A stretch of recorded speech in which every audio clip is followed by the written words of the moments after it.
4 décembre 2014. Bonjour à tous et ravi de vous retrouver sur i24 News pour ce nouveau Morning. Tout de suite, le sommaire de l'émission. Nouvelle attaque terroriste hier en Cisjordanie dans un supermarché. Un Palestinien a poignardé 2 personnes et a immédiatement été neutralisé par les tirs d'un vigile employé au bureau du Premier ministre. Un contexte sécuritaire difficile donc en pleine période préélectorale. On y revient dans un instant. Les partis arabes israéliens parviendront-ils à dépasser leurs divergences cette fois et à s'unir pour rassembler les voix de cette minorité nationale? On verra les tendances qui s'imposent et la stratégie des chefs des partis arabes. Et puis enfin, les probiotiques, arnaques ou potions magiques. Alors que cette industrie est en plein essor, on s'intéressera au réel effet qu'ils produisent sur notre santé.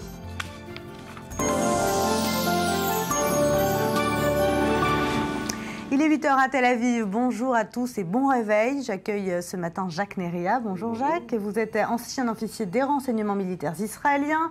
Et Maurice Ifergan, bonjour, rédacteur en chef i24 News. On va commencer avec vous Maurice. On va faire le point sur la presse israélienne et les gros titres de ce matin. Oui, alors on va commencer par Yediot Ahronot, le quotidien à grand tirage. Je résume parfaitement ce qui risque bien d'être un des thèmes centraux de la campagne électorale, la dégradation de la situation sécuritaire.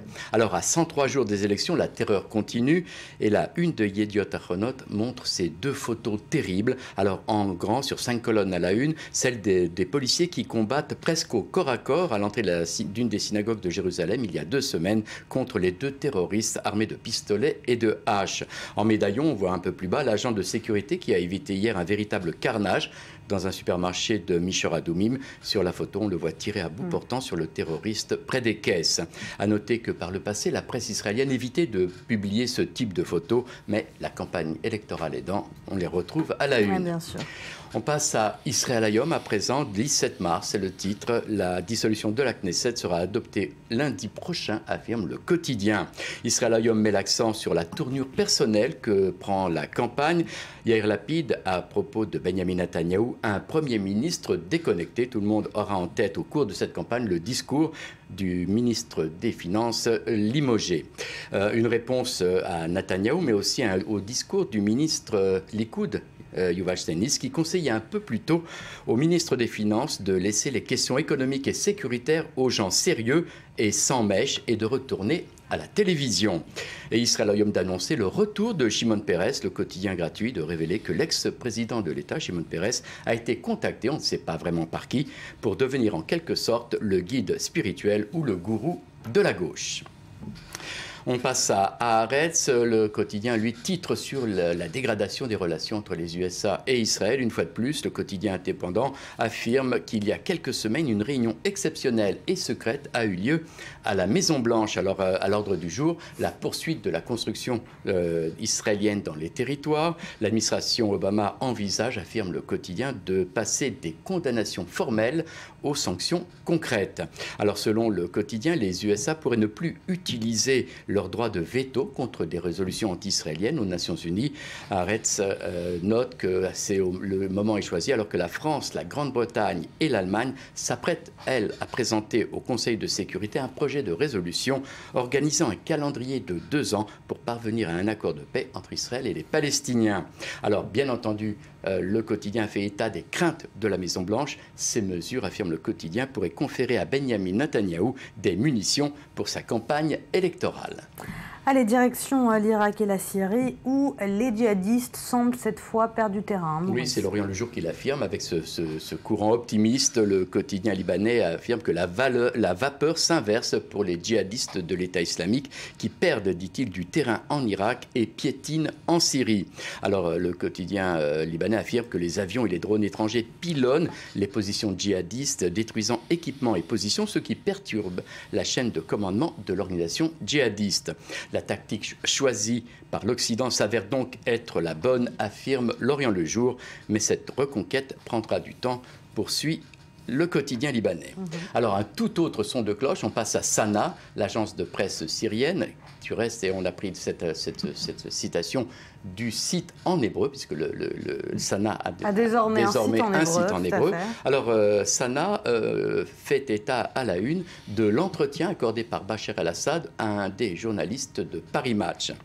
Alors, le président syrien affirme que ce n'est pas vrai que les frappes de la coalition nous aident, nous les Syriens. Dit-il, c'est nous qui menons les combats terrestres contre Daesh. L'entretien accordé à Paris Match par le président syrien se poursuit et le journaliste demande tout simplement à Bachar el-Assad s'il n'a pas peur de mourir de la même façon que Saddam Hussein ou Kadhafi. Je vous lis la réponse de Assad. Le capitaine ne pense pas à la mort ni à la vie, il pense à sauver son navire. S'il fait naufrage, tout le monde mourra. Il faut donc mieux tout faire pour sauver son pays. Mais je voudrais souligner une chose importante. Mon but n'est pas de rester président ni avant, ni pendant, ni après la crise. Bachar el-Assad, cité par l'agence Sana. Oui, on rappelle que selon l'Observatoire syrien des droits de l'homme, hier, un dernier rapport fait état de 200 000 morts. C'est le dernier bilan depuis le début de la guerre civile en Syrie qui a débuté il y a 4 ans. Merci Maurice. On va revenir sur ce dont vous nous parliez, cette vague d'attentats qui touche désormais à la Cisjordanie. Hier, c'était donc à Mishor Adoumim, cette zone industrielle de Ma'ale Adoumim près de Jérusalem, qu'un Palestinien est entré dans un supermarché, a poignardé 2 personnes avant d'être lui-même gravement blessé par les tirs d'un vigile qui était employé au bureau du Premier ministre. Merci. Au bureau du Premier ministre. On va voir ça tout de suite en image, on en reparle juste après. L'attaque à l'arme blanche, un mode opératoire désormais fréquemment utilisé ces dernières semaines par les terroristes. Ce mercredi après-midi, un adolescent palestinien de 16 ans a poignardé 2 clients d'un supermarché de l'implantation de Mishor Adoumim, à une dizaine de kilomètres de Jérusalem. Quelques minutes seulement après l'attaque, vers 16h30, les secours sont arrivés sur place. Quand nous sommes arrivés sur les lieux, il y avait 2 blessés et je connais personnellement l'un des 2, il est aussi ambulancier. Ils ont été poignardés au niveau du torse, nous leur avons donné les premiers soins. Et à côté d'eux était allongé le terroriste qui a été neutralisé par un des clients du magasin. Tous les 3 ont été transportés à l'hôpital rapidement. Le jeune assaillant touché par balle à la jambe est pour le moment dans un état critique. Les 2 victimes ont quant à elles été tirées d'affaire. Elles sont désormais dans un état stable. Cela fait des semaines que ce genre d'attaque ciblée menée par des individus isolés se multiplie dans le pays. Du centre de Jérusalem à Tel Aviv en passant par la région du Gush Etzion. Mais le directeur du supermarché refuse de céder à la panique. Nous sommes conscients des problèmes de sécurité dans la région avec les attentats qui touchent Jérusalem. Nous avons renforcé la sécurité autour des écoles et dans la zone industrielle. Une enquête est ouverte. L'autorité palestinienne doit comprendre que près de 2500 Palestiniens sont employés dans cette zone industrielle. Nous ne souhaitons pas détériorer notre relation avec eux. Un message d'apaisement de moins en moins audible alors que la tension est désormais à son paroxysme. Voilà, on va tout de suite rejoindre notre correspondant Mathias Inbar qui se trouve justement devant ce supermarché qui était la cible donc d'un attentat hier dans le quartier de Mishor Adoumim. Mathias, bonjour, on va revenir avec vous sur les faits. On reviendra vers Mathias Inbar dans quelques instants. Petit problème de connexion. En attendant, j'accueille Boaz Bismuth. Bonjour Boaz. Bonjour. Vous êtes rédacteur en chef du service étranger au quotidien israélien Israël Hayom, dont Maurice nous parlait il y a quelques instants. On l'a vu, j'ai loupé. Vous avez loupé, vous êtes arrivé en retard.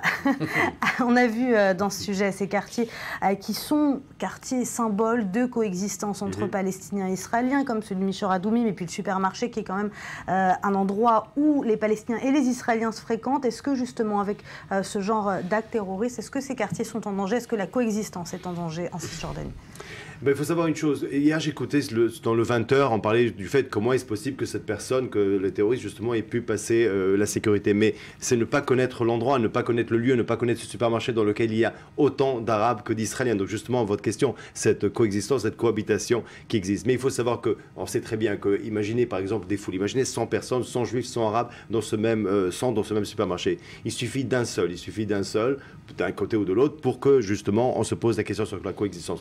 Donc il faut mettre cette cet attentat aussi dans le contexte. Il faut mettre cet attentat dans le climat actuel que nous vivons, que nous voyons depuis quelques semaines déjà, hein, depuis des mois presque, je peux dire. Et justement, c'est encore un acte qui ajoute à ce climat, à ces tensions qui existent entre juifs et arabes, malheureusement, en Israël aujourd'hui. Est-ce que vous diriez qu'il y a un risque de propagation, justement, parce qu'on voit que la plupart des attentats qui ont eu lieu ces dernières semaines étaient plutôt à Jérusalem, en Israël. Là, on sent qu'il y a peut-être un risque en Cisjordanie également. Alors, on est en train de crier au loup, ça fait déjà des semaines, et puis le loup est là. Tout simplement, tout simplement, il ne faut pas ignorer la situation, il ne faut pas regarder et dire que ça n'existe pas. Nous sommes en pleine intifada. C'est une intifada qui a une autre allure, qui a je dirais, d'autres caractéristiques que nous ne connaissions pas dans le passé. Ce sont les loups solitaires pour l'instant, qui sont les principaux acteurs, mais simplement, à force de loups, c'est devenu une horde. Moi, j'ajouterais juste, parce que vous avez posé la question géographique, Jérusalem ou ailleurs, il faut oublier quand même que, y compris la guerre que nous avons connue cet été, et tous ces actes isolés, mais des actes beaucoup trop nombreux, ont débuté quand même, pas à Jérusalem, c'était l'autostop des 3 jeunes à Gush Etzion. N'oublions pas que justement, tout ce climat a commencé comment, justement, par un acte de la sorte, un acte très, très grave. Voilà. On va retrouver notre correspondant Mathias, toujours pas, dans quelques instants. Décidément, ce matin, un gros problème de connexion à Michor Adoumim. J'aimerais qu'on vienne avec vous sur cette période qui est quand même très sensible, puisqu'on est en pleine période électorale depuis maintenant préélectorale depuis maintenant quelques jours. Binyamin Netanyahou a déclaré suite à cet attentat que le Likoud et lui-même étaient les seuls capables de diriger le pays dans ce contexte sécuritaire extrêmement sensible.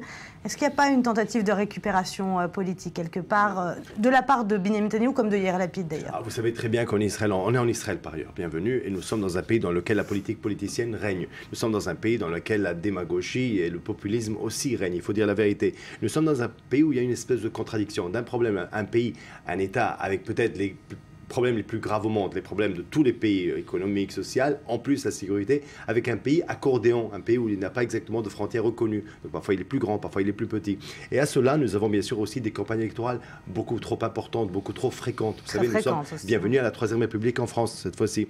Et je dirais que si Netanyahou, bien sûr, utilise encore une fois la carte sécuritaire, il n'est pas le seul. On a vu hier la conférence de presse de Yair Lapid, ministre du Budget. Avec quoi a-t-il commencé? Pas avec son discours et 13 fois à dire au Premier ministre, vous êtes déconnecté, mais en parlant justement de sécurité et des attentats. Donc c'est quelque chose, c'est une carte qu'on utilise tout le temps. Netanyahou le fait aussi. Le Likoud a perdu le pouvoir en 92 à cause d'un assassinat, d'un attentat à Bat Yam. Donc Netanyahou est très conscient que ces actes de terrorisme, ces attentats-là peuvent lui coûter le pouvoir. C'est certain. Je dirais le mood des Israéliens va varier, va voir qui est l'alternative. L'alternative ici est encore plus à droite. Ça peut être Lieberman, ça peut être Bennett. Donc il a un danger réel sur son emprise, sur son audience. C'est pour cela qu'il est en train de se poser. Sauf qu'il a un grand problème, Netanyahou lui-même, maintenant, pour être critique cette fois-ci. On a parlé de Lapid, maintenant Netanyahou, dans le sens où, cette fois-ci, quand il vient aux élections. Alors, si on parle de sécurité, alors, Iran, personne ne le prend au sérieux maintenant. Après, bien sûr, je suis la guerre de cet été, la campagne de cet été, finalement, elle n'est pas terminée comme l'opinion publique, comme ses électeurs s'attendaient. Ensuite, la sécurité. Souvenez-vous qu'à cette époque, toujours on disait presque zéro attentat, presque zéro. Voilà. Cette fois-ci, on voit très bien. Donc, le bilan est très négatif. Le bilan est négatif. On va revenir sur ce contexte sécuritaire et comment il va influencer justement Binyamin Netanyahou dans ces élections. Mais avant, on m'indique qu'on a retrouvé le contact avec Mathias Inbar. On espère vraiment qu'on va... On espère qu'on va réussir à lui poser quelques questions. Mathias Inbar, si vous m'entendez, vous trouvez devant, voilà, Mathias Inbar, devant le supermarché de Michor Adoumim. Mathias, on revient tout d'abord avec vous sur les faits. Oui, je vous entends, je suis à quelques centaines de kilomètres, elle a dit, et pourtant la connexion se fait difficile. Oui, alors hier, ça s'est passé à 16h30. En début d'après-midi, 3 Palestiniens, surtout un conducteur arabe israélien, prend 2 Palestiniens depuis Azaria, à quelques 10 km d'ici.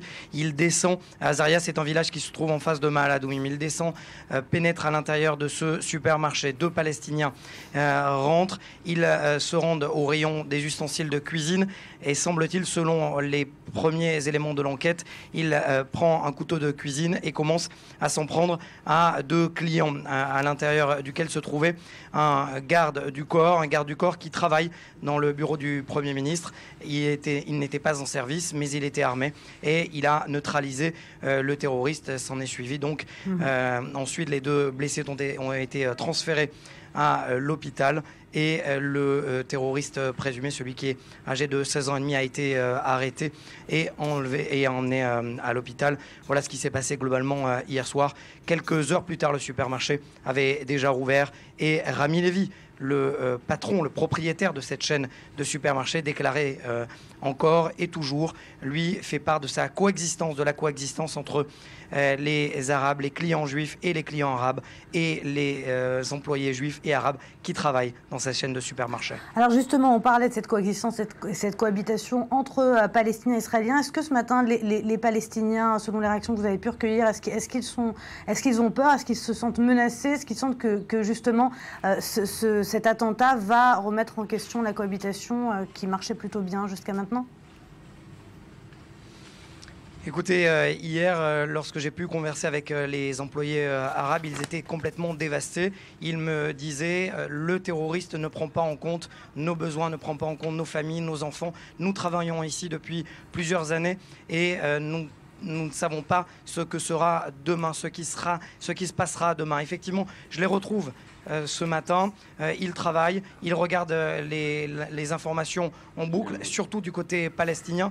Et la presse palestinienne, elle, complètement omet toute attaque, ne parle pas d'attaque, parle de rixe entre un Palestinien et un Juif. Et ils se disent, voilà l'exemple de ce qu'il ne faut pas faire. Il faut dire la vérité et il faut dire que ceux qui commettent des actes terroristes, là où nous travaillons, eh bien, mettent en danger nos propres vies et nos propres situations économiques. Il faut dire qu'ici, à Mishor Adomim, c'est la zone industrielle de la ville de Ma'ale Adoumim. Il y a entre 2500 et 3000 employés palestiniens. Et depuis qu'il y a des sanctions, en tout cas l'étiquetage de produits made in Cisjordanie, plus de 20% des ouvriers palestiniens sont au chômage. Notamment, l'exemple le plus marquant, c'est la délocalisation prévue pour fin 2015 de la société SodaStream, où plusieurs centaines de Palestiniens se sont retrouvés au chômage ou vont se retrouver au chômage. Merci beaucoup Mathias Inbar en direct du supermarché donc de Mishor Adoumim. Boaz Bismuth, je vous voyais bouillir. Non, j'écoutais votre question qui est tout à fait légitime et l'excellente réponse comme d'habitude de mon ami Mathias Inbar. Mais vous savez, pas seulement les Arabes qui habitent au quartier aussi ont peut-être peur de cet événement. Bien évidemment, aussi la population juive. Non, mais il faut juste aussi le dire. Et puis concernant ce qui se passe cet acte, je pense que malheureusement, il est vrai que les premières victimes sont bien sûr aussi, pas seulement bien sûr les Juifs qui ont été poignardés, mais bien sûr les Arabes. Et je m'explique. Je laisse maintenant Israël. Je regarde beaucoup plus large. Je regarde les attentats de 2001. Regardez le mal que ça a fait à la communauté musulmane dans le monde. Parce que comme j'ai dit avant, vous prenez 100 musulmans. Il suffit de 1 pour ternir l'image des autres 99. Et c'est pour ça que justement, de la même façon qu'on s'attendait avec la guerre contre le terrorisme de Bush, que le monde arabe fasse le travail et que nettoie ce terrorisme de lui-même, là encore une fois, on s'attend à une réaction très forte de la part des Arabes israéliens parce que finalement, eux aussi subissent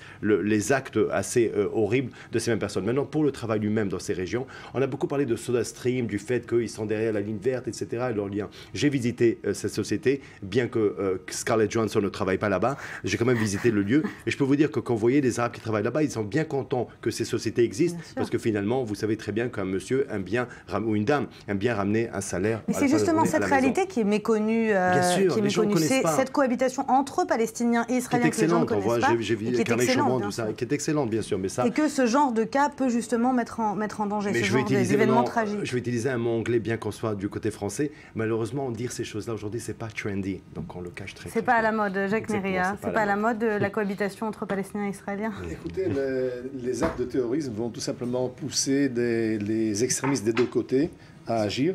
Du côté israélien, il est clair, si vous regardez uniquement Jérusalem, il n'y a pas un magasin à Jérusalem qui n'emploie pas d'Arabes.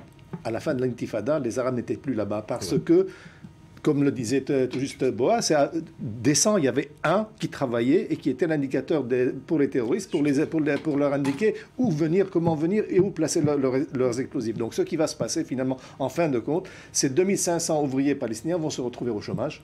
Si ça continue comme ça, et naturellement, ça va automatiquement augmenter la tension sociale, les tensions entre juifs et arabes. Alors, on va justement revenir sur ce dont on parlait un petit peu plus avant, c'est cette situation sécuritaire et comment elle va influencer le vote des Israéliens. Tout d'abord, est-ce que vous pensez que Benyamin Netanyahou est-ce que cette situation profite à Benyamin Netanyahou, cette situation sécuritaire? Écoutez, je ne sais pas si ça profite à Netanyahou, c'est Boaz qui va le juger. Moi, je peux tout simplement analyser la situation et vous dire très simplement que du point de vue géopolitique, la situation n'est pas idéale pour Israël. Donc, autour de nous, c'est l'instabilité qui règne, c'est la guerre entre l'État islamique et les États-nations arabes, c'est l'interventionnisme iranien qui devient de plus en plus, je dirais, voyant. On le voit déjà avec les frappes aériennes iraniennes en Irak. Imaginez-vous ça, qui aurait imaginé il y a 15 ans ou 25 ans que les Iraniens attaqueraient des cibles en Irak et que les Irakiens ne répondraient pas. Donc, et les Iraniens le disent très haut, nous avons 4 capitales arabes qui sont sous notre contrôle. C'est Damas, c'est Beyrouth, c'est Bagdad et dernièrement Sanaa.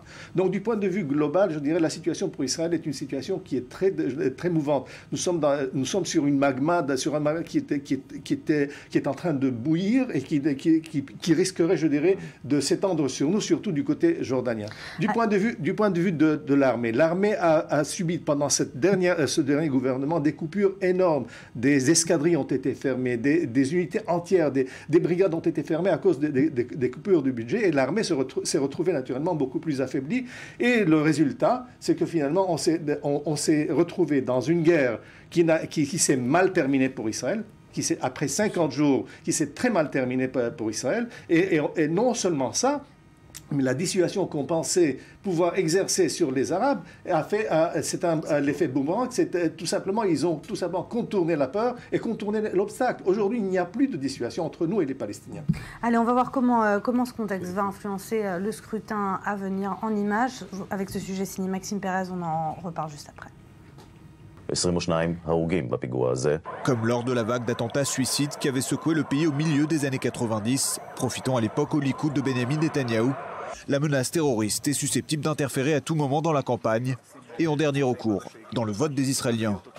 La situation est volatile. Il y a un soulèvement populaire, des attentats isolés, et tout cela a un impact direct sur la question palestinienne. Le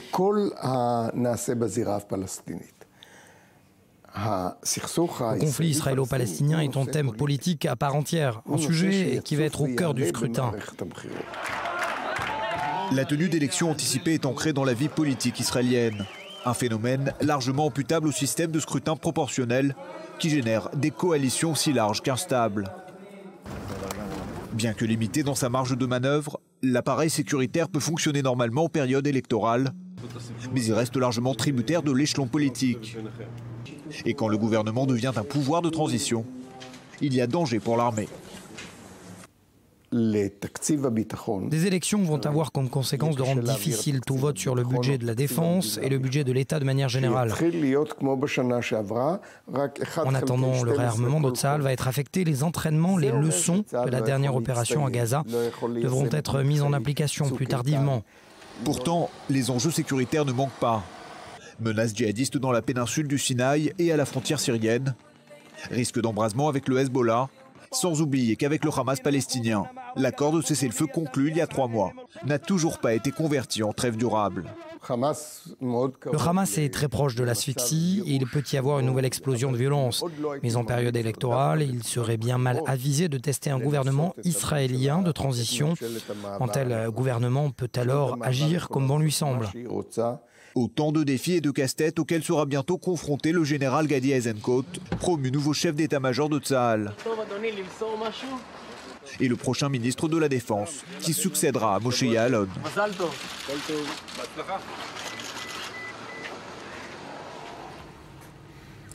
Boaz, on a vu dans le sujet, est-ce que cette guerre qui a été vue par tous les Israéliens comme une guerre qui s'est quand même mal terminée, Jacques Neria vient de le dire, est-ce que c'est une des raisons qui a causé la baisse dans les sondages de Benyamin Netanyahou? Aussi, bien sûr, parce que n'oubliez pas, on l'a évoqué avant, et c'est encore une fois Monsieur Sécurité. Qu'est-ce qu'il a de plus que ses protagonistes, ses adversaires, si vous voulez? C'est bien sûr l'expérience, une chose, mais le fait que lui, c'est Monsieur Sécurité, c'est l'homme le plus apte, bien sûr, de conduire Israël dans des guerres ou empêcher des attentats. Sauf que, comme je dis avant, on a vu que c'est pas très efficace. Il avait 2 occasions en or, si vous voulez, cet été et par la suite, avec la violence à Jérusalem, justement, de montrer pourquoi est-ce que c'est lui, pourquoi est-ce qu'il a reçu comment dire, ces qualificatifs assez positifs. Et je pense que malheureusement, il n'a pas très réussi. Non, Jacques a dit quelque chose, j'adhère à tout ce que Jacques vient de dire. Et surtout, il a terminé, le mot le plus important, c'est le mot dissuasion.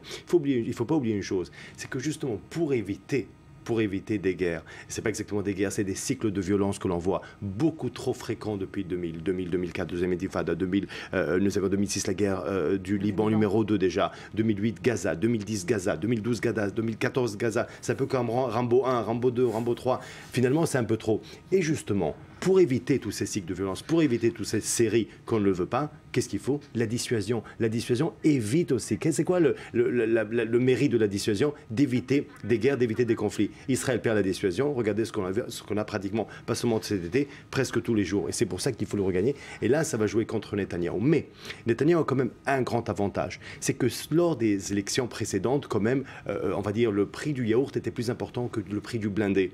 Mais on voit maintenant très bien ce qui s'est passé cet été. Cette nuit terrible dans laquelle on a perdu 7-8 soldats dans un blindé qui datait d'une autre époque. Et cette semaine, on voit encore une fois que le budget est assez important, est assez difficile, encore une fois, à acheter ces mêmes blindés. Sauf que s'il y a 2 ans, l'Israélien pensait à son milki et pas au blindé, aujourd'hui, je pense qu'après cet été, ça change un peu. Alors justement, Jacques, c'est le milki ou la sécurité ou le blindé qui va définir ces prochaines élections? C'est la grande question. Netanyahou a opté pour l'option je dirais, d'ignorer ces deux sujets et de dire que l'élection se concentre sur celui qui va être le leader d'Israël. Donc il a tout transformé ça en un système personnel où simplement, je dirais, les rivalités seront personnelles et celui qui va être élu, c'est la personne même et non plus le sujet qui est intéressant. Mais je voudrais retourner sur ce que Boaz a dit tout de suite. Il y a une troisième dimension que Netanyahou a complètement échoué là-bas. Juste après la guerre des 50 jours de guerre à Gaza, il y a eu une occasion d'or de créer, je dirais, une alliance stratégique avec l'Égypte et l'Arabie saoudite.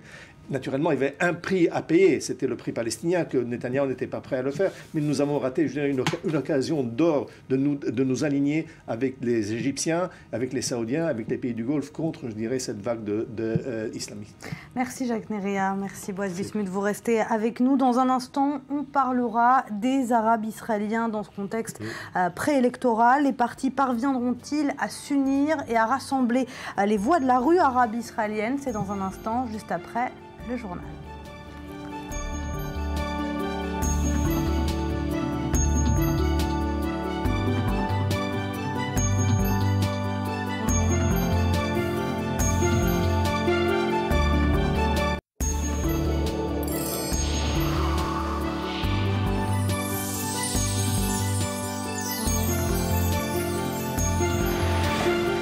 De retour sur le plateau du Morning, toujours avec Boaz Bismuth, très en forme ce matin, Boaz. C'est grâce à Ali. C'est grâce à Ali. Et Ali Waquet qui nous a rejoint. Bonjour Ali, consultant et 24 News et spécialiste du monde arabe. Alors, avant de commencer à parler justement des partis arabes israéliens et de la stratégie de ces partis, on va se rendre à Paris et on parle de cette affaire. Lizy Touni, vous le savez, hier, le verdict a été rendu dans cette affaire. Le conducteur qui avait renversé la jeune fille en septembre 2011 et qui avait pris la fuite, Eric Robic, a écopé de 5 ans de prison ferme pour homicide involontaire aggravé et non-assistance à personne en danger. Le passager du 4x4, Claude Kayat, a lui écopé de 15 mois de prison pour non-assistance à personne en péril. Alors on va tout de suite en parler avec notre avocate Annabelle Boubli qui a suivi cette affaire pour i24 News de près. Annabelle, bonjour. Tout d'abord, est-ce que vous trouvez que justice a été faite, vous qui avez assisté à ce procès? Pardon, je n'ai pas entendu. Est-ce que vous trouvez que justice a été faite? Est-ce que vous êtes satisfaite du verdict? C'est très très difficile de se prononcer en fait sur cette question parce que donc, le procureur dans son réquisitoire avait demandé au juge de ne pas juger Eric Robic et Claude Kayat plus durement que tous ceux qui passent par la 10e chambre. Et c'est vrai que le maximum qui encourait en fait Eric Robic c'était 10 ans et que 5 ans ça peut sembler faible. Mais en même temps, ça se situe en fait dans la fourchette haute de ce qui est prononcé actuellement en France pour ce type de délit dans la 10e chambre et qui connaît de ce genre de délit très fréquemment tous les mois. Et il y en a de plus en plus malheureusement en France, mais aussi en Israël, je pense. Donc c'est vrai que se prononcer, c'est compliqué, mais il y a eu une déception de la part de la famille qu'on peut comprendre, puisqu'en Israël, ils auraient risqué beaucoup plus. Alors, les parents de Lee se sont dit déçus du nombre d'années dont a écopé Eric Robic, mais le fiancé de Roy Peled s'est dit, lui, soulagé. Est-ce qu'il semblait soulagé hier ? Oui, il semblait soulagé, et c'est vrai que quand on l'avait entendu en tant que témoin la semaine dernière, ce qu'il souhaitait, c'était que le juge fasse passer un message à tous les gens justement qui commettent ce type de délit pour qu'ils sachent qu'ils ne peuvent pas rester impunis, qu'ils ne peuvent pas rester libres. Et en ce sens, c'est vrai que les avoir vus repartir menottés, c'était certainement un soulagement, même pour la famille. Merci beaucoup Annabelle Boubli en direct de Paris. Merci d'avoir répondu à nos questions ce matin. Je vous le disais, les élections anticipées en Israël se tiendront donc le 17 mars prochain. Et parmi les inconnus du scrutin, l'attitude des pays arabes, vous le savez, le seuil d'éligibilité des partis arabes, pardon. Non, pas du tout. Vous le savez, le seuil d'éligibilité a augmenté et donc les partis arabes sont face à un dilemme. Est-ce qu'ils doivent s'unir pour présenter une liste commune et est-ce qu'ils réussiront à s'unir? Selon vous, Ali Waked, est-ce qu'il va y avoir enfin une liste commune des partis arabes? Est-ce qu'ils vont réussir à réunir les voix de la rue arabe-israélienne? Je vois très mal une seule liste unie qui soit formée.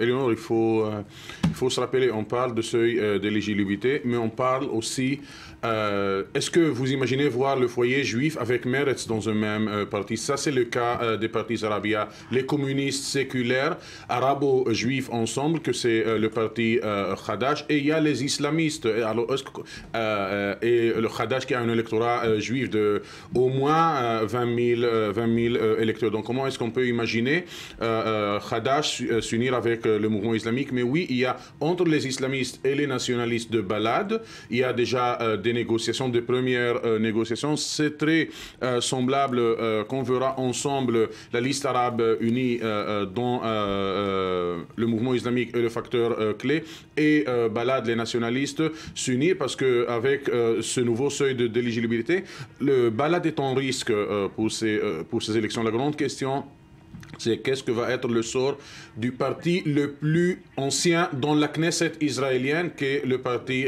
Hadash, le parti communiste, qui, d'un côté, je ne vois pas des partis de gauche sionistes s'unir avec lui. Lui, pour garder son identité et pour ne pas perdre son électorat juif et son idéologie, ne peut pas s'allier avec les islamistes, risque de disparaître si jamais il ne se trouve pas dans un bloc. Alors, techniquement, les partis arabes parlent peut-être pas d'union, mais de former un bloc technique qui leur permettra tous ensemble de rentrer à la Knesset et de se séparer immédiatement au lendemain du scrutin. Alors on va y revenir dans un instant, mais avant j'aimerais que vous regardiez ces réactions des politiques après l'annonce de ces élections fixées au 17 mars. On regarde ça, on en reparle juste après. Le rendez-vous est pris. C'est au printemps prochain que les Israéliens se rendront aux urnes pour les élections législatives anticipées. Bonjour à tous. Je viens de tenir des consultations avec l'ensemble des formations politiques de la Chambre concernant les élections anticipées et la date du scrutin. Un consensus se dégage autour de la mi-mars, plus précisément le 17 mars. Aujourd'hui, le Parlement israélien a voté en lecture préliminaire pour la dissolution de la Chambre. Une procédure qui devrait s'achever dans le courant de la semaine prochaine. S'en suivra alors une période de vacances parlementaires jusqu'au scrutin. Hier soir, Binyamin Netanyahu avait mis fin au suspense après avoir sévèrement critiqué ses deux ministres centristes, Yair Lapid et Tzipi Livni, jugés trop récalcitrants. Je n'accepterai pas une situation où des ministres agissent contre le gouvernement et son chef, pour des considérations politiques étroites, sans aucune responsabilité nationale.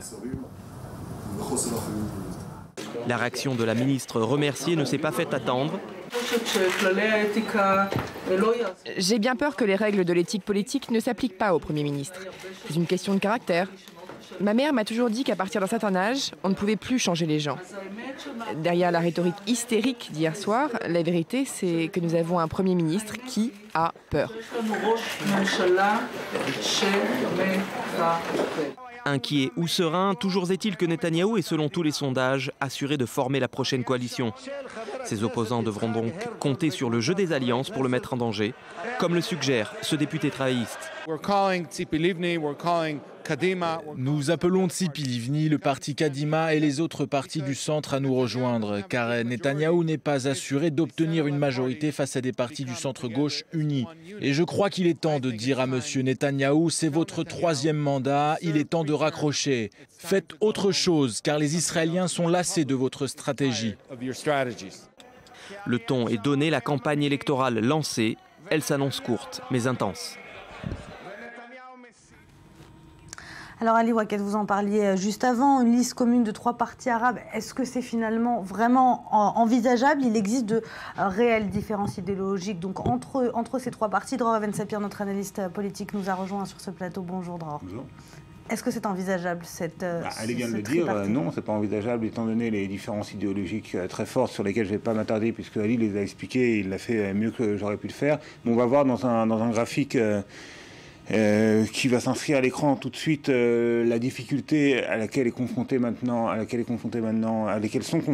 les partis arabes, qu'on appelle abusivement partis arabes, puisque on peut le voir en bas de l'écran, le seuil d'éligibilité a été augmenté de 2 à 3,25%. C'est d'ailleurs une inconnue pour le scrutin, parce que les électeurs israéliens n'ont peut-être pas intériorisé, et je parle de tous les électeurs, arabes comme juifs, n'ont peut-être pas intériorisé à quel point ce changement est un réel changement. Il y a beaucoup de petits partis, de partis minimes qui n'ont pas de représentation à la Knesset. Est-ce qu'ils vont se présenter? Est-ce que une grande inconnue autour de cette augmentation du seuil d'éligibilité? Mais voilà, de 2,325%, et là vous avez les scores obtenus par les différents partis arabes aux élections de 2013, de janvier 2013. Donc vous voyez très clairement que 2 de ces 3 partis, le Hadash et le Balad, n'auraient pas obtenu de représentation à la Knesset si le seuil d'éligibilité avait été augmenté auparavant à 3,25%. Par conséquent, ces partis sont obligés de former une ou plusieurs listes communes et, comme l'a dit très bien Ali, on se dirige probablement, c'est pas certain, vers 2 listes arabes qui, l'une un petit peu plus radicale, l'autre un petit peu plus modérée, celle qui sera probablement constituée autour des panarabes du Balad, des nationalistes du Balad, qui est sans doute le parti arabe le plus extrémiste et du... Avec une forte influence du parti islamiste d'ailleurs au sein du Balad. Alors voilà, le Balad n'est pas du tout islamiste, il est laïque, mais il est nationaliste, nassérien, panarabe, etc. Et puis, effectivement, le mouvement islamique, en tout cas une faction du mouvement islamique, celle qui ne boycotte pas les élections. Et puis vous aurez aussi une autre liste commune avec le Hadash, qui est un parti d'extrême gauche judéo-arabe, il y a un député juif, Dov Hanin, et laïque et communiste. Laïque communiste, et peut-être le parti dirigé par Ahmad Tibi. Et cette formation-là aura un discours un peu plus modéré, un peu plus conciliant. Et le seuil d'éligibilité n'est pas le seul obstacle auquel doivent faire face les partis arabes, Éléonore. Vous savez, depuis les années 80, le taux de participation des électeurs arabes dans les élections, il diminue d'une façon permanente. On commençait avec 90% pour les premières élections de 49, on est là à 52%.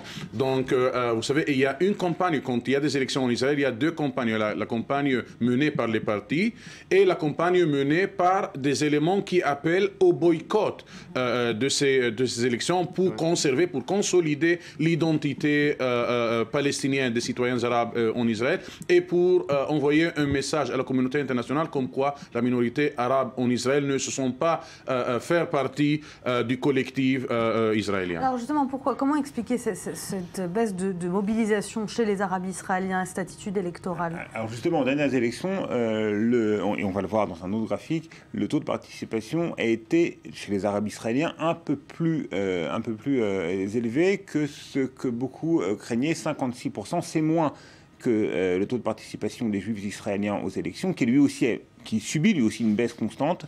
56%, c'est même plus que ce que la plupart des observateurs craignaient concernant l'attitude électorale des Arabes israéliens.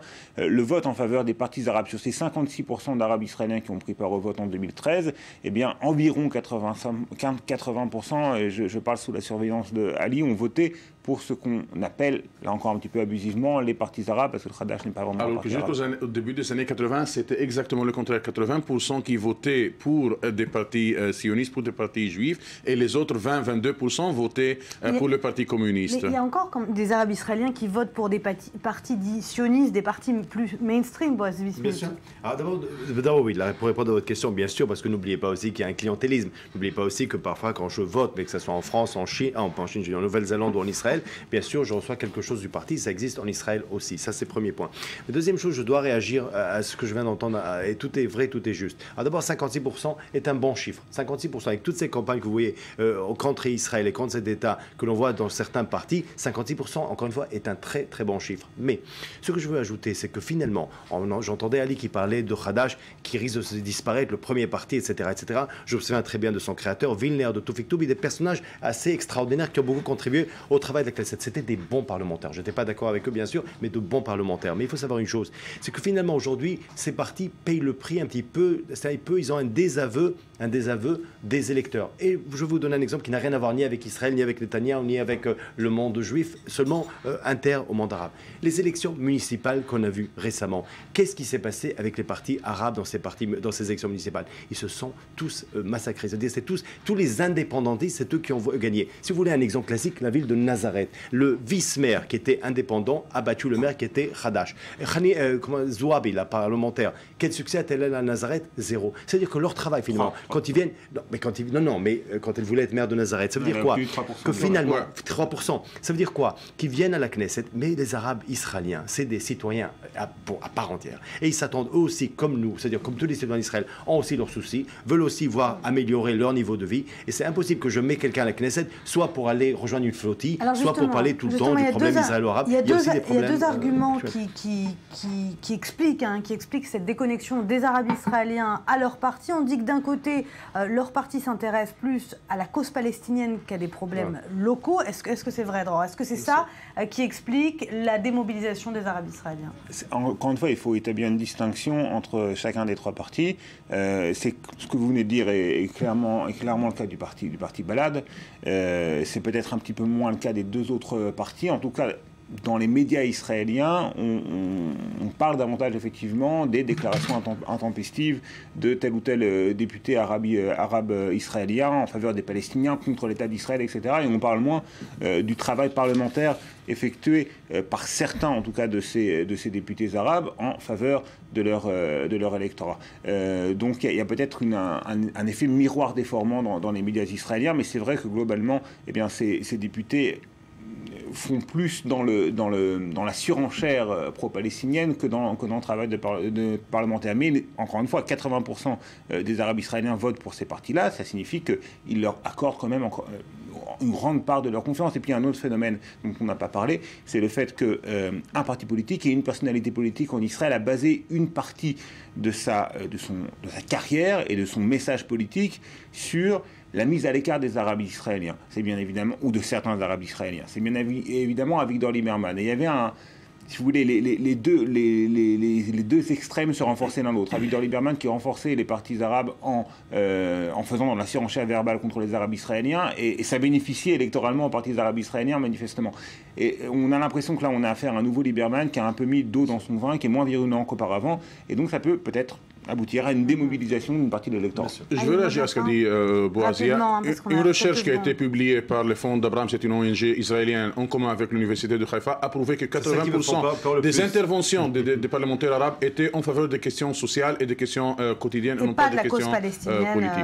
Merci beaucoup Ali Waken, merci Dror Even-Sapir, merci Boaz Bismuth d'avoir été avec nous. N'allez nulle part, dans un instant, focus sur la première dame d'Israël. Sarah Netanyahou a fait l'objet d'une multitude de critiques dernièrement, mais vous allez le voir, elle apparaît dans un documentaire tourné par Lihi Lapid, la femme de Yair Lapid. C'est dans quelques minutes, juste après le journal.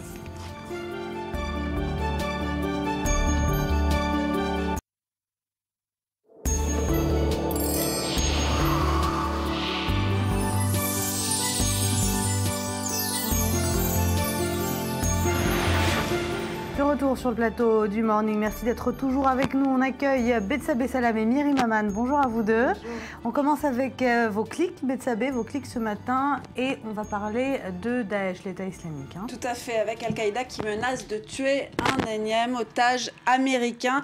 Ça se passe au Yémen. Luke Sommers, 33 ans, photographe freelance, amateur, a été enlevé fin 2013. Des commandos américains ont tenté de le libérer des mains d'Al-Qaïda dans la péninsule arabique, sauf que voilà, l'opération a échoué. Résultat, Al-Qaïda menace de tuer l'otage, titre le Washington Post ce matin, et précise que la tentative donc menée la semaine dernière a échoué de peu, puisque d'autres otages ont été sauvés, notamment des Yéménites.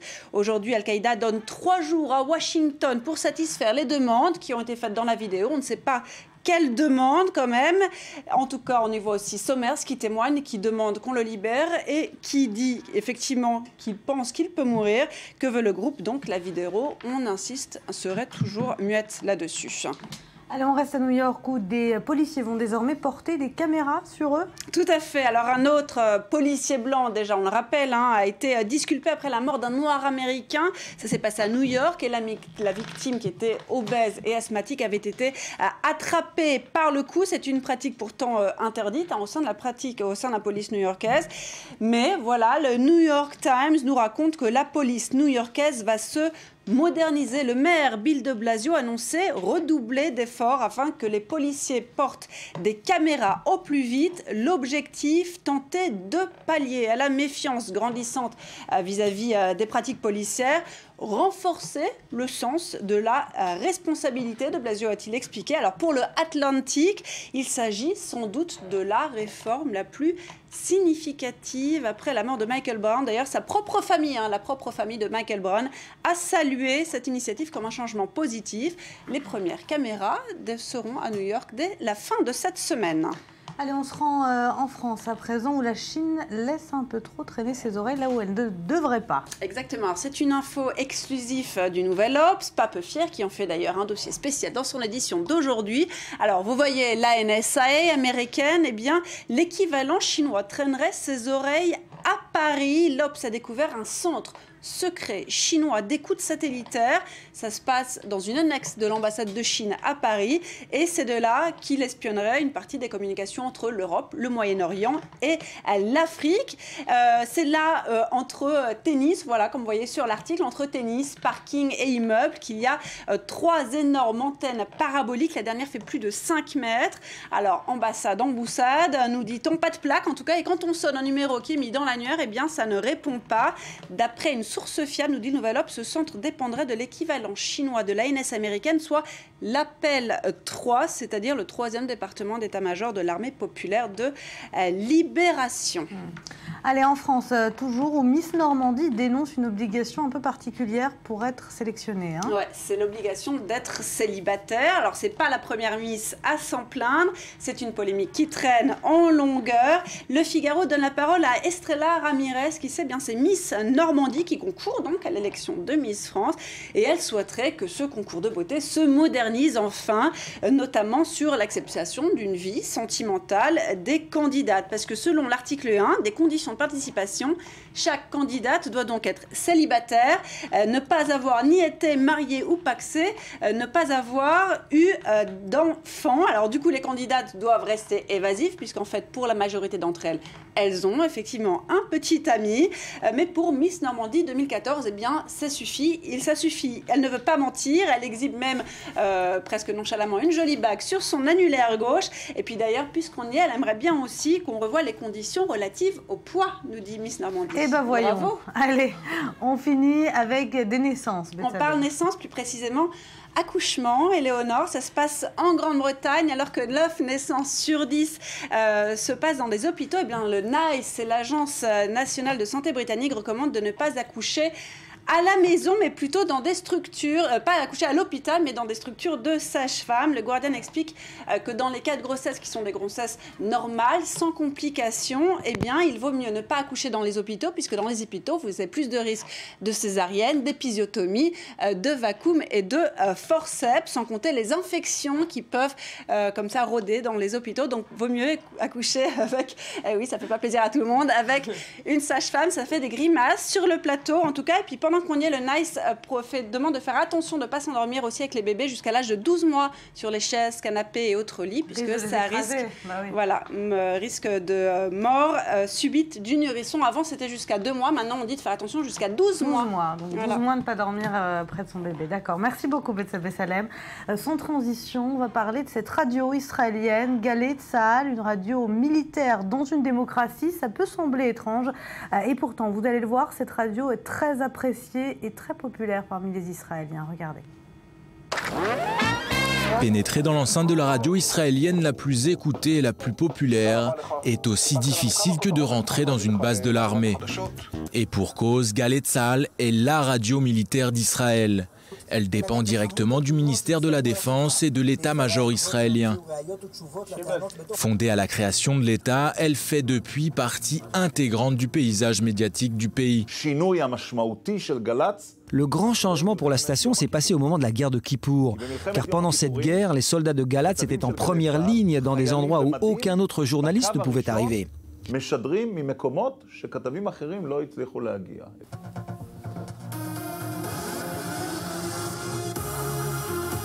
Ici, la plupart des employés, qu'ils soient journalistes, techniciens ou rédacteurs, sont avant tout des soldats en service obligatoire.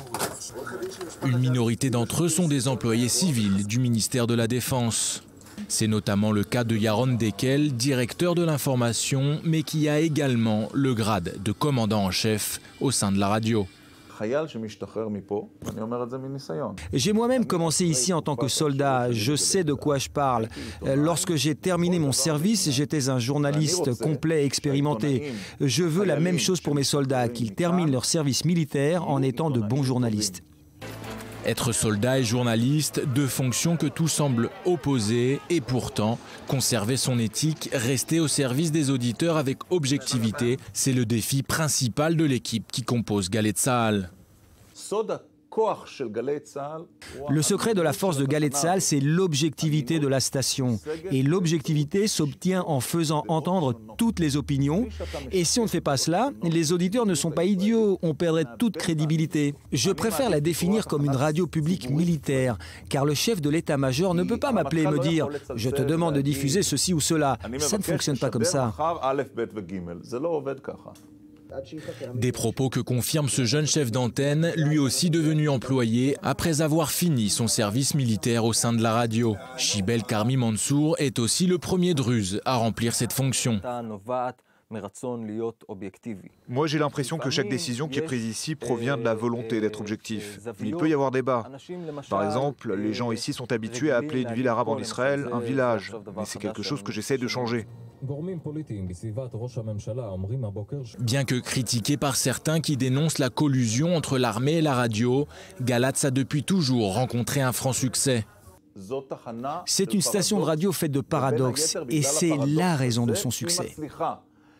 Élevé au rang de trésor national pour sa longévité et son professionnalisme, beaucoup voient dans Galei Tzahal le miroir de la société israélienne, aussi paradoxal que complexe.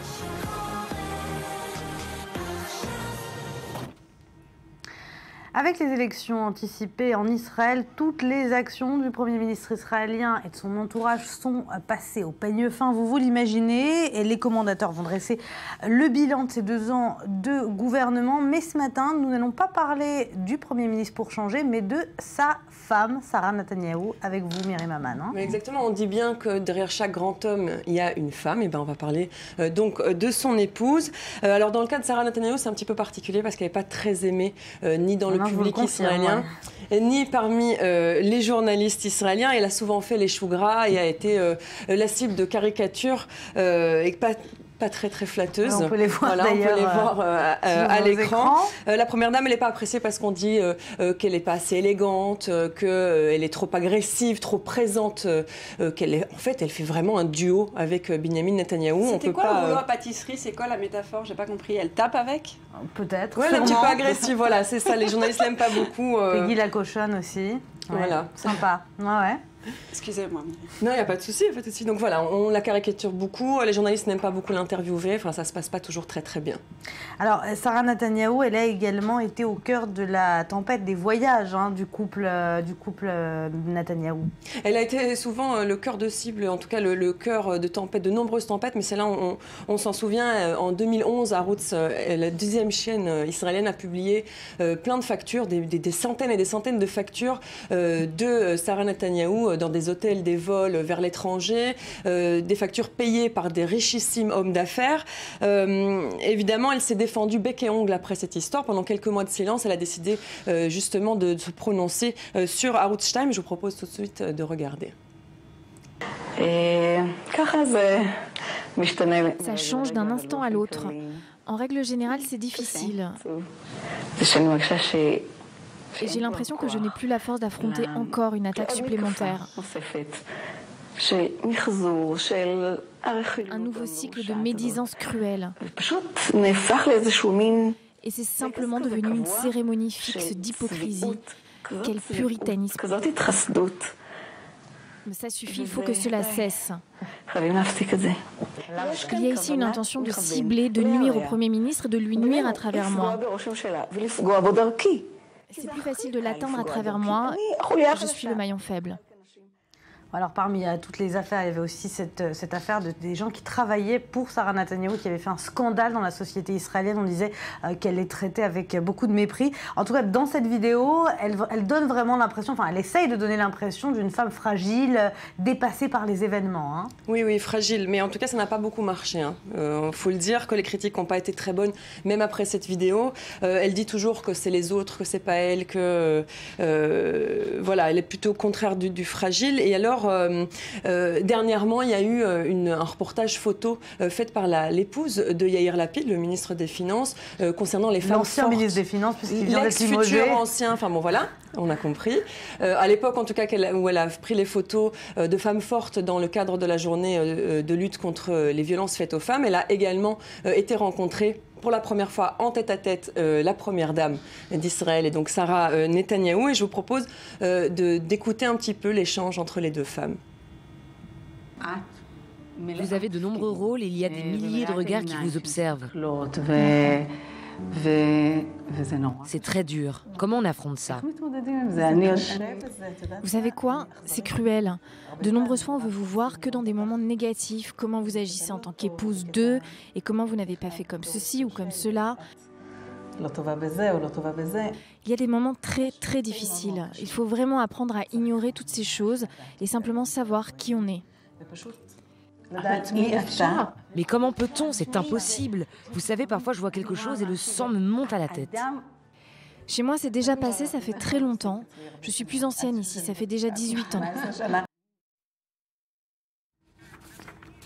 Voilà, on a vu la première dame donc interviewée par la femme de Yair Lapid. Alors, elle a accompagné toujours son époux dans les voyages à l'étranger, mais en Israël, même dans l'entourage de Benjamin Netanyahou, on ne l'aime pas trop.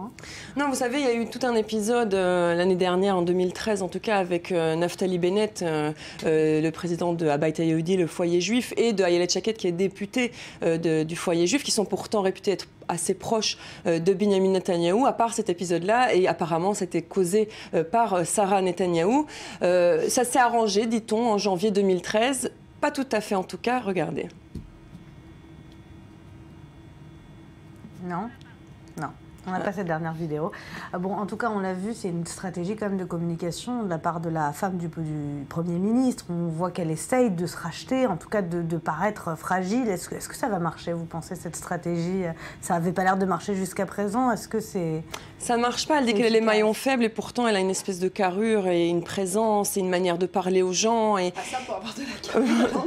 Voilà, donc c'est quelque chose qui est difficile parce qu'elle n'est pas non plus dans la discrétion. Quand elle a rencontré, par exemple, on se souvient, elle a rencontré Vladimir Poutine, elle l'a accueilli en Israël. C'est elle qui l'a mené jusqu'à Benjamin Netanyahou. Quand elle a rencontré également, elle était aux États-Unis avec le Premier ministre. Elle a rencontré Obama et c'est elle qui en premier serre la main, qui embrasse le président. Enfin, elle a une part.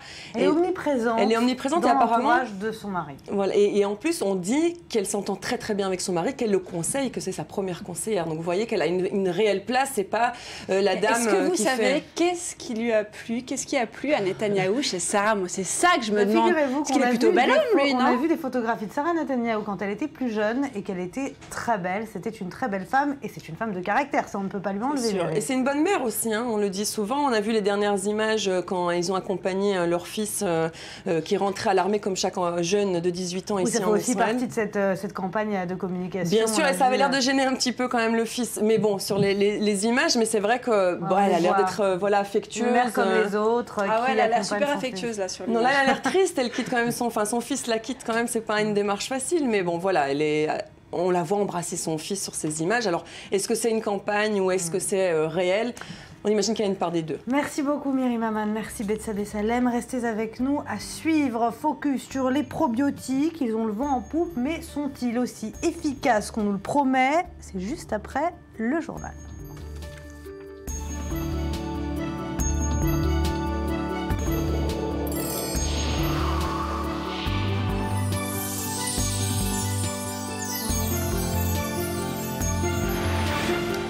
On vante régulièrement les bienfaits des probiotiques et pour cause, le marché mondial devrait atteindre l'année prochaine les 28 milliards de dollars. Mais les probiotiques sont-ils aussi magiques qu'on vous le promet ou est-ce que c'est un mythe, Betsabé Salem? Alors déjà, qu'est-ce qu'un probiotique? Éléonore, érudit, voilà, haussement de sourcils. Alors c'est un organisme vivant, c'est une bactérie ou une levure et c'est ce qui constitue votre flore intestinale. Il y en a aussi dans la bouche et dans le vagin, flore buccale, flore vaginale. On va parler de la flore intestinale. Alors il y a beaucoup de probiotiques différents. Vous allez voir, c'est des noms pas très faciles, mais je suis sûre que vous en avez déjà entendu parler. Par exemple, le Bacillus bifidus, le Caseilla-Acidophilus, exactement, pour ne pas citer de marque.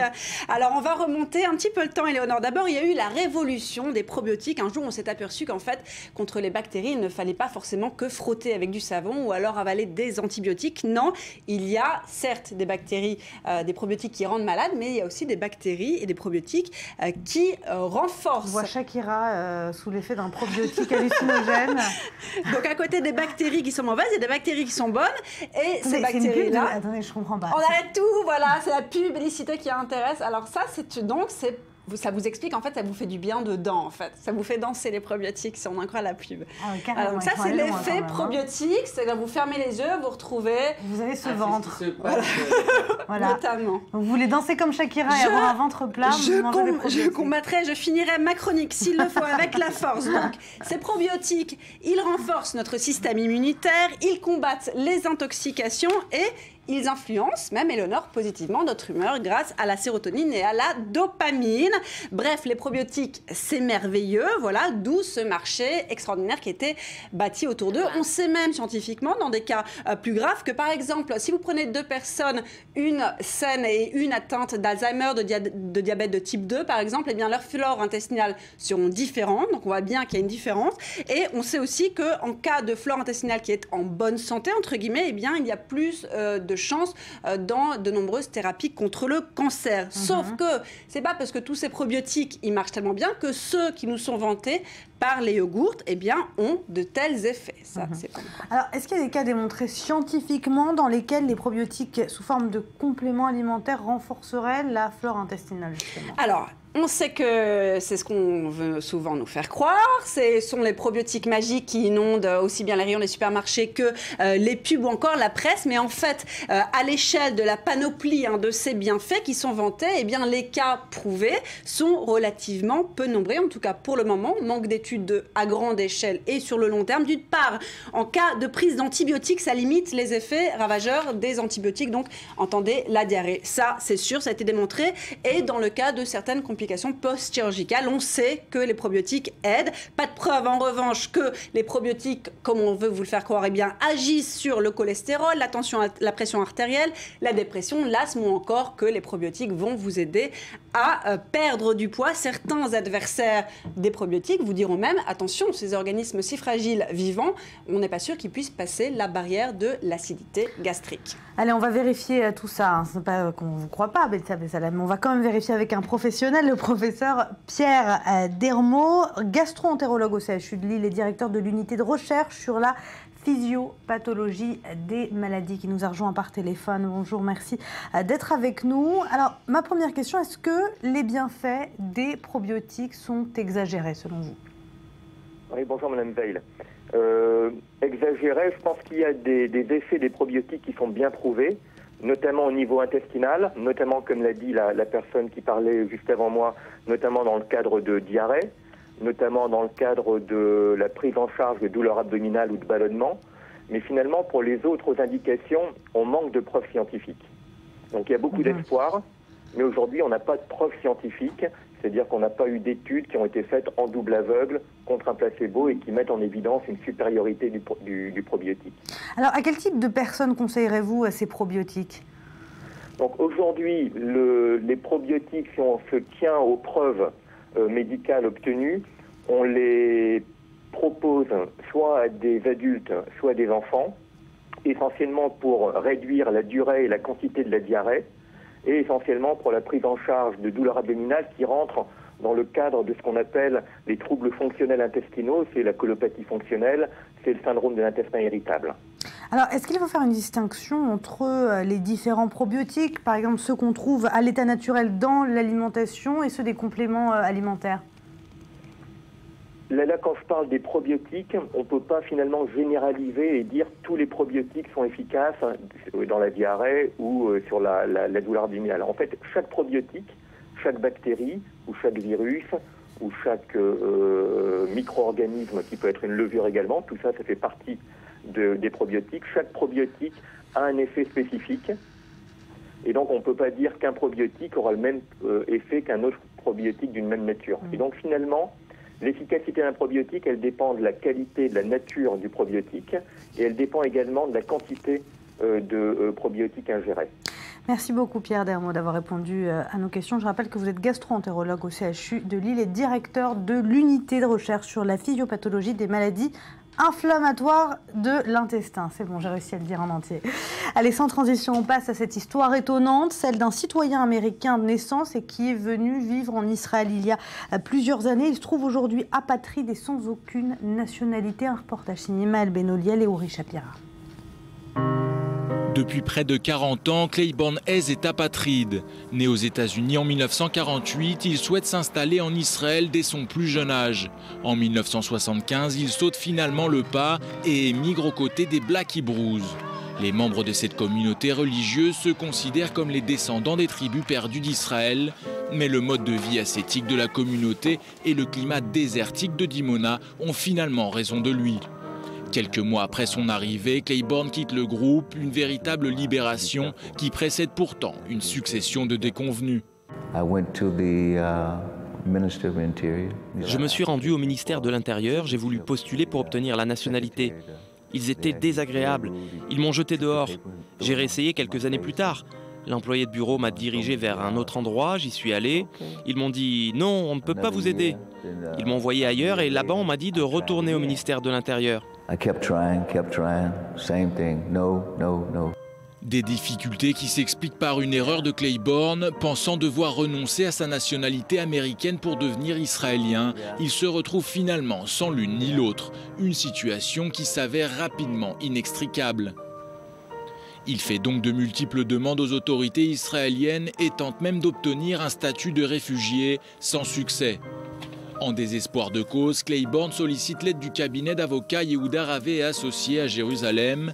Mais pour son avocat, maître Michael Decker, il a peu de chances d'obtenir gain de cause. Les cas d'apatrides concernent généralement les personnes ayant fui un pays démantelé, comme par exemple l'URSS. Israël est dans l'obligation de s'occuper de ces gens. La différence avec Claiborne Hayes, c'est que les États-Unis n'ont pas été démantelés. Il est presque impossible de récupérer sa nationalité après y avoir renoncé. Après une longue bataille, la plupart des Black Hebrews ont fini par recevoir la nationalité israélienne en 2003. Pas Claiborne. Apatride et souffrant d'un lourd handicap, il s'en remet désormais à la générosité.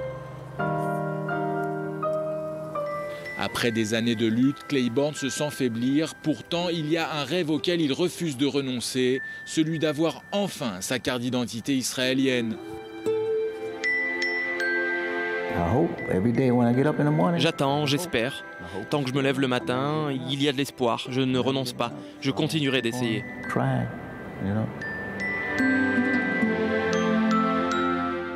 Voilà, Voilà pour ce reportage signé donc Uri Shapira et Maël Benoliel. C'est l'heure de votre revue du web avec vous, Rudy Saada. Bonjour. Bonjour. On va commencer avec des nouvelles de la soldate Gil Rosenberg, soldate israélienne qui est venue rejoindre les rangs des Kurdes contre l'État islamique. Oui, c'est un petit peu le feuilleton de la semaine. On a beaucoup parlé d'elle. Gil Rosenberg, 31 ans, israélo-canadienne, donc s'est engagée dans les rangs de l'armée kurde pour combattre Daesh en Syrie. Donc ça, on le sait. Sa capture par le groupe extrémiste avait été annoncée, puis démentie par la principale intéressée directement sur son compte Facebook. Eh bien, la radio israélienne publique, Reshet Bet, nous apprenait hier que Gil qui a à nouveau disparu de la circulation, mais elle l'a dit, elle est dans une zone non couverte par Internet, donc ça c'est complètement normal. Eh bien, Gil se serait lancé dans un appel aux dons pour soutenir la résistance kurde sur une plateforme de crowdfunding, ces sites sur lesquels on peut financer des projets. À noter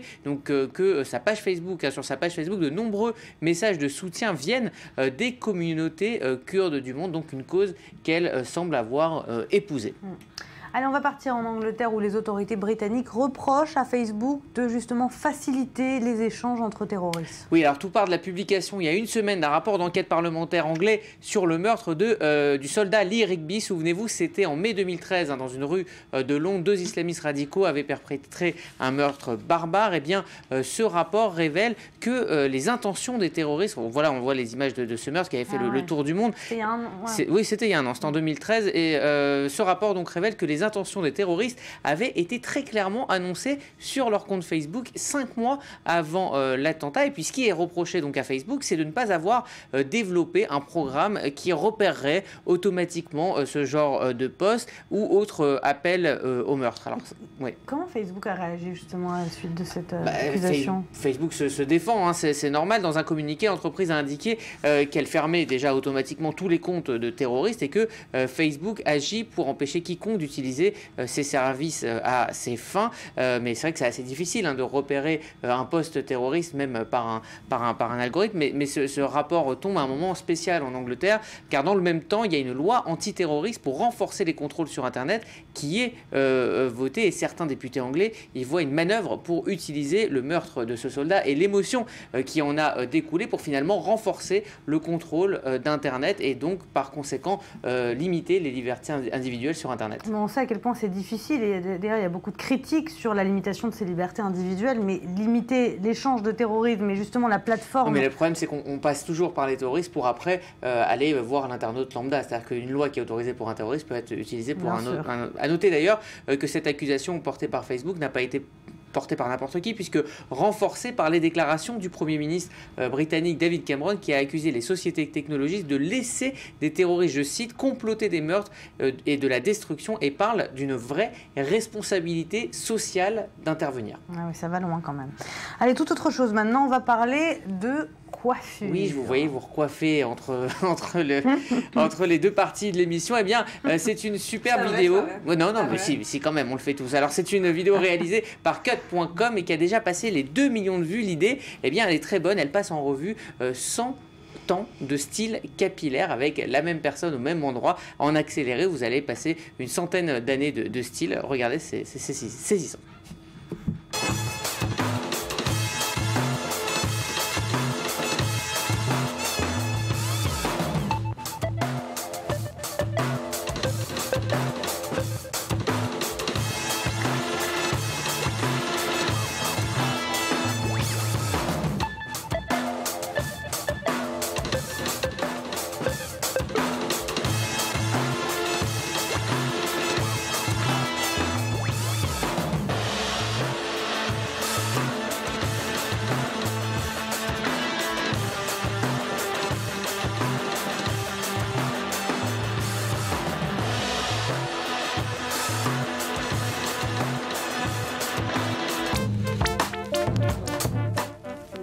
Pas mal. Bethsabée, vous êtes plutôt 1950 aujourd'hui. Oui, merci beaucoup. Je suis déçue. Quand même. Très, très bonne vidéo. Voilà, et ça se termine donc par un selfie en 2010. Vous vouliez également nous parler d'un compte Twitter ce matin. Oui, car c'est peut-être le post le plus drôle de la semaine et on le doit à la Joconde elle-même, car depuis quelques mois, la Joconde, le chef-d'œuvre de Léonard de Vinci, nous fait partager son quotidien sur Twitter. C'est un compte parodique assez drôle. Et voilà, je voulais vous montrer ce tweet. Fin de journée, on va le voir. Fin de journée, non, on ne le voit pas. Si, peut-être. Voilà, fin de journée. Je rentre chez moi en tenue de travail. La flemme de me changer. À noter que demain, la Joconde a rendez-vous chez l'ophtalmo à cause des flashs des touristes. Et pour finir, Éléonore, il nous reste un tout petit peu de temps. Un petit hommage à votre chien Edmond. Alors c'est un cousin à lui que je voulais vous montrer dans cette vidéo qui a passé 1 million de vues hier. On se demande pourquoi et comment, mais en tout cas c'est ce chien qui adore prendre sa douche. Donc la vidéo dure à peu près 2 minutes et vous le voyez prendre énormément de plaisir. Donc le cousin de votre chien Edmond en train de prendre son bain. Excusez-moi Rudy, c'est pas du tout un bulldog anglais, c'est un pug. Ah excusez-moi, je ne suis pas spécialiste, vous savez je suis spécialiste en chat. Je sais, mais il est très très Voilà, mignon. donc cette vidéo quand même a passé 1 million de vues. On se demande pourquoi. 1 million de vues pour ce chien. C'est vrai qu'il est très mignon. Bethsabée, qu'est-ce que vous en pensez? Non, ça n'a pas l'air de vous émouvoir plus que ça. Non, mais surtout je me dis, mais enfin, ça va pas bouger, ça va pas bouger leur tuyau, tous ces poils de chien. D'accord, voilà, c'est ça. Très grande considération pour la cause animale. Merci Bethsabée Salem. Merci beaucoup Rudy Saada. Voilà, c'est la fin de cette émission. Merci à vous de l'avoir suivi. Je vous donne rendez-vous dès demain pour un nouveau morning. En attendant, restez avec nous. La suite de vos programmes, c'est dans un instant, toujours sur i24 News. Excellente journée à tous.